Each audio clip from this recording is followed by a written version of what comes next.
All right. Welcome to another edition of Shabbat Lounge. This is Matt and Jake here.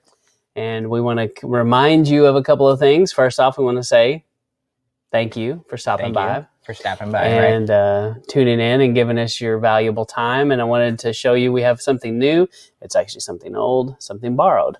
So it is Instagram, and I'm in the process of taking an Instagram that I had as Following Yeshua. I'm going to eventually name it Sabbath Lounge, but I'm going to take over my old account for Sabbath Lounge, and we have some things there in Instagram, and I have some old pictures in there as well. Ooh, that's fancy. So yes, and this is the day that I decided it was a good idea to chainsaw a burning log, and I think I hauled it and almost caught a vehicle on fire. So yes, good day. Okay. So more on that later. That's another day. That's a separate day. So, but we also have a website with lots of information at your fingertips. We've been doing these Torah portions, and that's where we are today.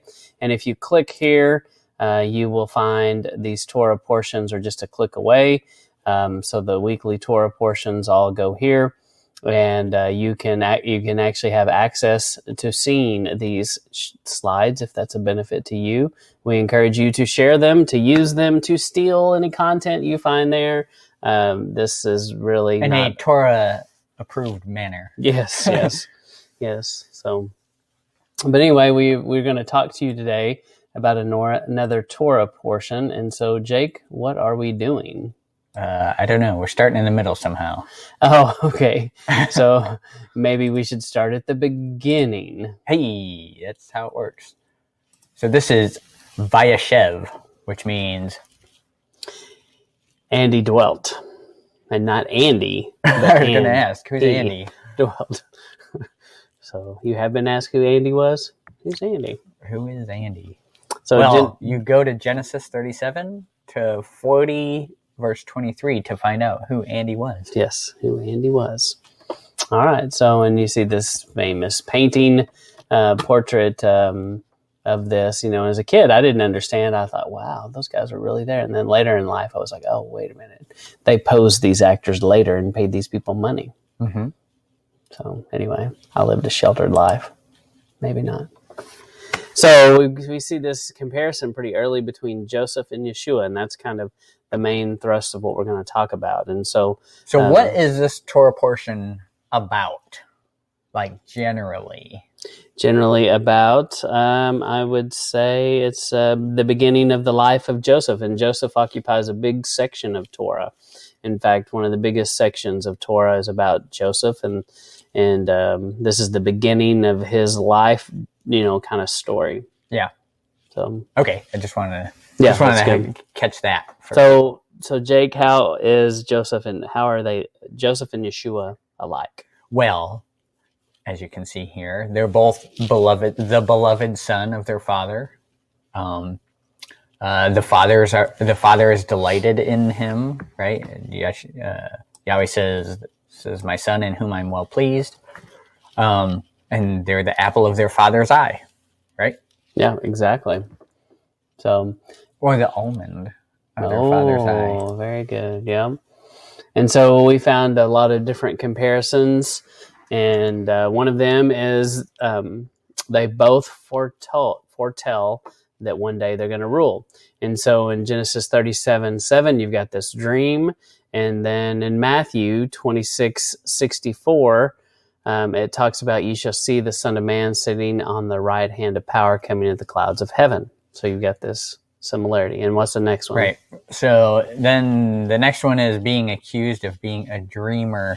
Those dreamers with their heads in the clouds, right? So Joseph, right, is telling them about his dream, and the brothers are like, and they said to one another, behold, this dreamer comes. So he's like been accused of just being a dreamer. And then in Mark 3:21b, they said he is beside himself. And this is, Yeshua has said something to them, and now they're they're like, "What's this guy is crazy? His head's in the clouds." So that one may not be exactly the same, but maybe it's close, but it's not maybe the exact same term. Yeah. And one thing that I wanted to point out here, just because it's with the talking about the sheaves and the dreams and stuff like that and the visions, is a lot of times I see. So what's the common understanding of Acts 10 and Peter's vision? That all foods are clean. Right, because the vision is that there's a sheet held by the four corners with all the animals in it, and Yahweh says, "Take and eat." Peter says, "Not so." We all know the story of Peter's vision. You can go read it. But that's always taken to mean, oh, see, they have all these unclean animals, and so he says, "Go and eat." We know how it turns out. The vision is explained later, not dealing with animals at all. But why don't we use that same... Do we use that same understanding? Oh, the vision was about clean and unclean animals because there were clean and unclean animals in the vision. Do we use that same logic when we look at Joseph's dreams or the dreams of the Pharaoh that he interprets? So if we did, would we be saying that the dream is really about how the wheat bows down, or the corn bows down to the other sheaves, or the cows eat the other cows? That's the point of the story, right? Is that what you're thinking? Yeah. But we don't do that in these other visions. We only do it with Peter's vision because it helps us push a narrative. No, that's interesting. We kind of flip it. Yeah. Anyway, that's kind of an aside from the actual point of this. No, but it's good. It's a good tie-in for sure. Okay, good. All right, and so next we see they're sent by their father to seek the brothers' welfare. So the father, Isaac, Jacob / Israel says, "Go see whether it will be well with thy brethren." And so go check out the brothers, see what they're doing, see what they're up to, and then Luke 20:13, "I'll send my beloved son." So right, and he's sending them to check on his children, the status. Right? Mm-hmm. They both went willingly and sought till he found them. So they were seeking until they found what they were seeking, right? Mm-hmm. So, and Joseph went after his brothers, and he found them. And then, as far as Yeshua, "Lo, I come to do thy will, O Elohim." He came unto his own. So he came to. So the first part is Hebrews 10, verse 9b, and then the second part, where he has come unto his own, meaning his brethren, is in John 1, verse 11. And then they are both rejected and condemned to die. So in Genesis 37:18, so you'll see a theme here. There's a lot of Genesis 37 here. Mm-hmm. They conspire against him to slay him. And then over in Luke and 19:14 and 23:21, "We will not have this man to reign over us. But they cried, saying, Crucify him, crucify him." Right, the rejection and condemnation. Then they were both stripped of their clothes. They stripped Joseph out of his coat, his special fancy coat that was on him in Genesis 37:23.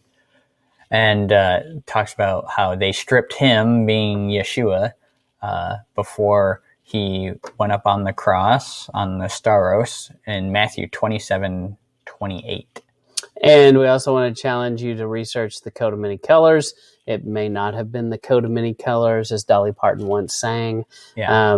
If you know that song. It's a strange translation to call it. But in the Hebrew, it doesn't really say that. And so Latin and English came along and translated it a little bit different, but in the Hebrew, it doesn't really say that necessarily. So, but it definitely stuck. And if you ask people about this, that's what they remember and that's what they know, because it makes a good flannel graph story.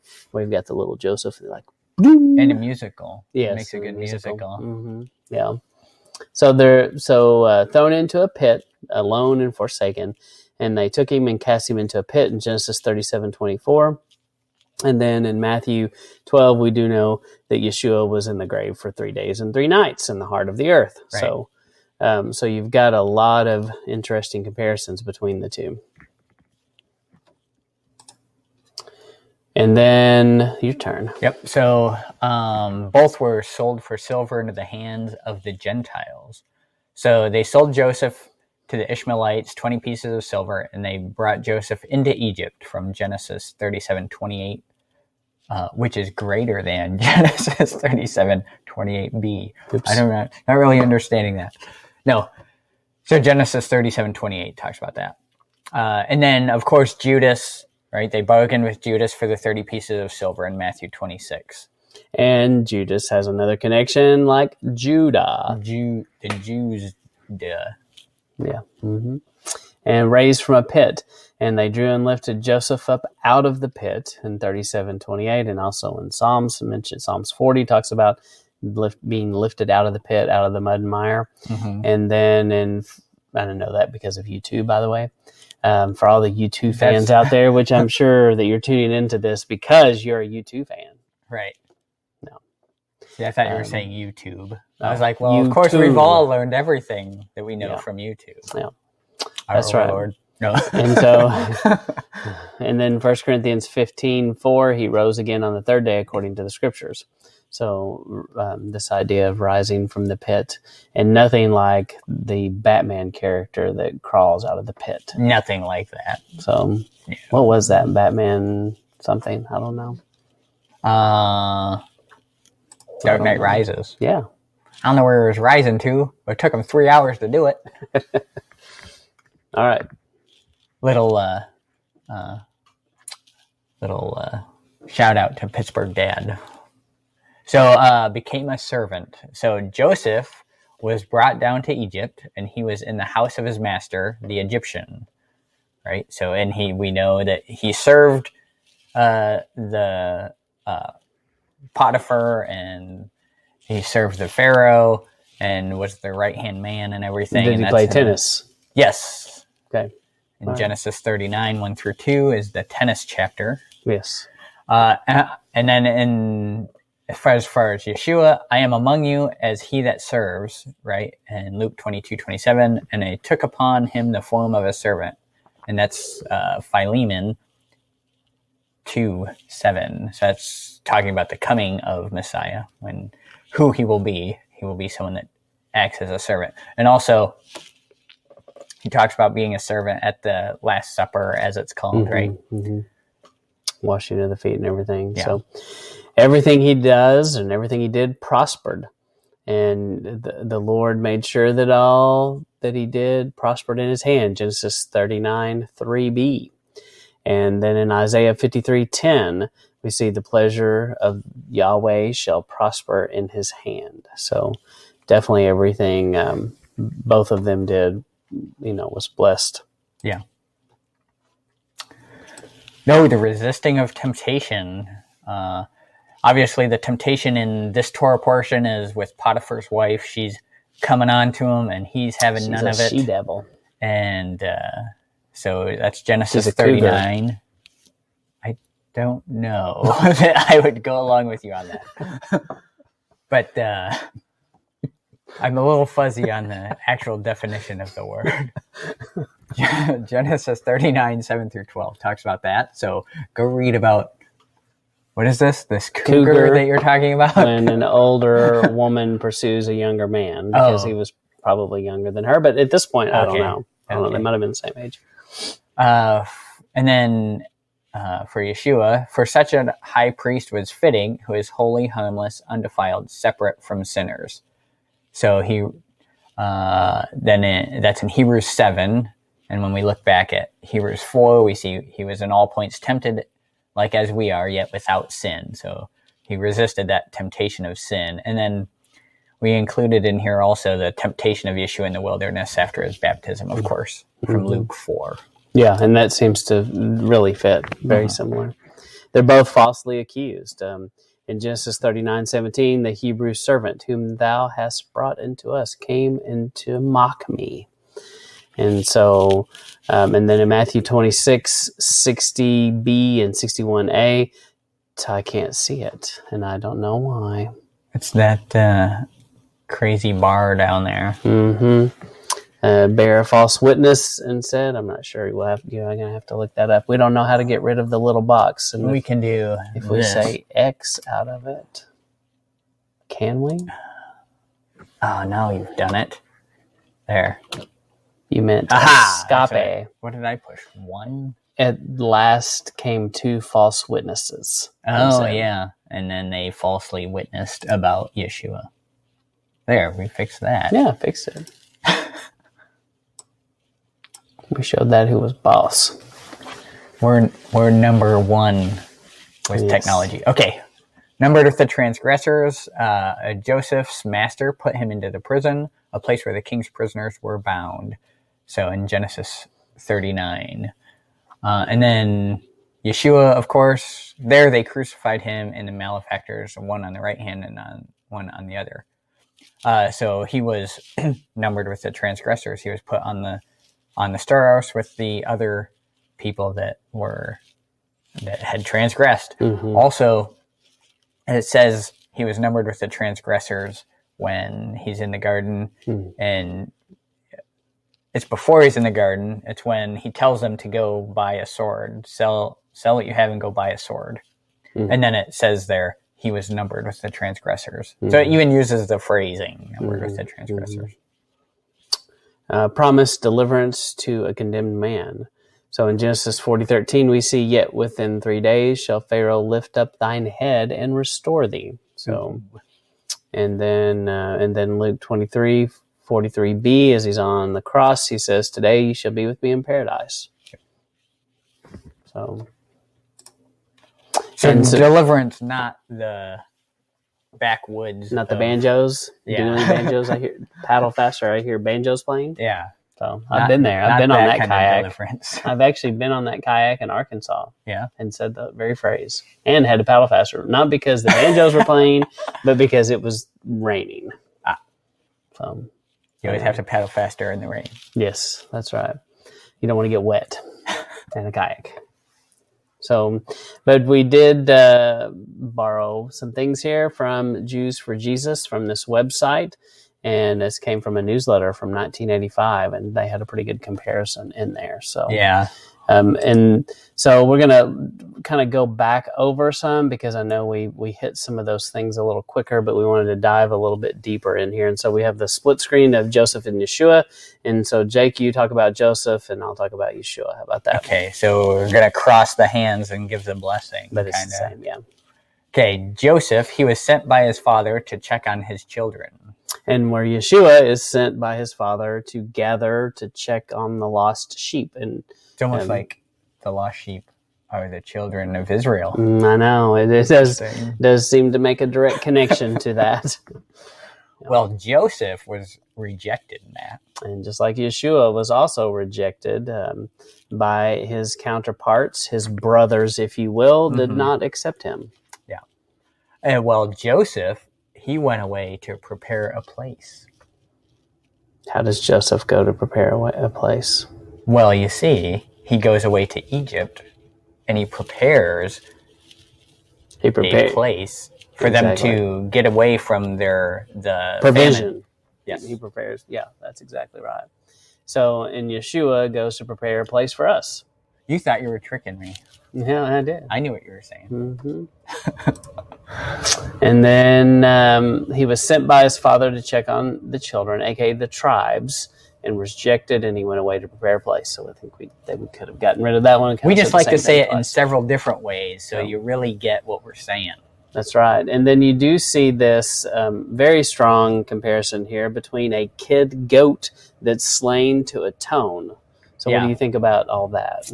Yeah, so in this Torah portion, they kill a goat and smear his blood on Joseph's special coat and take it to show their father as though Joseph is dead. Yeah.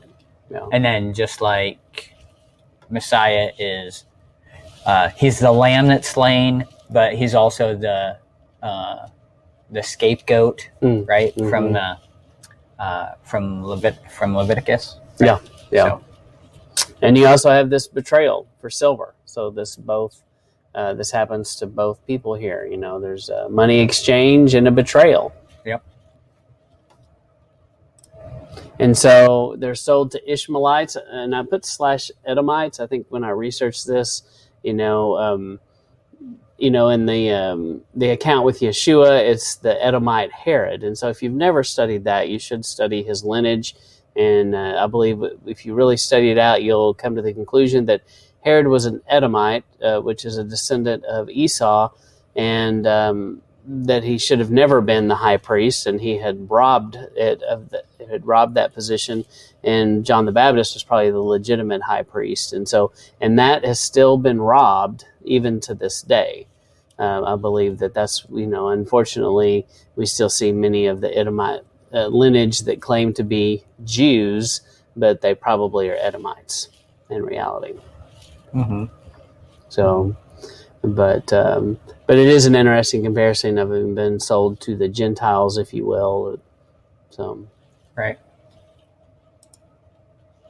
And I think that pretty much sums up. So, the talking Torah for Vayeshev, and he dwelt, for Genesis 37 through 40, verse 23.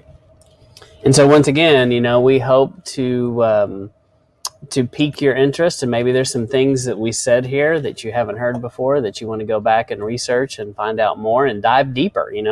That's what we want to do, and that's what we pray, is that there are things here that make you go re-examine these stories and read your Bible and go back and look at the Torah, look at the text, study it, know what it says, and stop listening to all the men, even if it's us.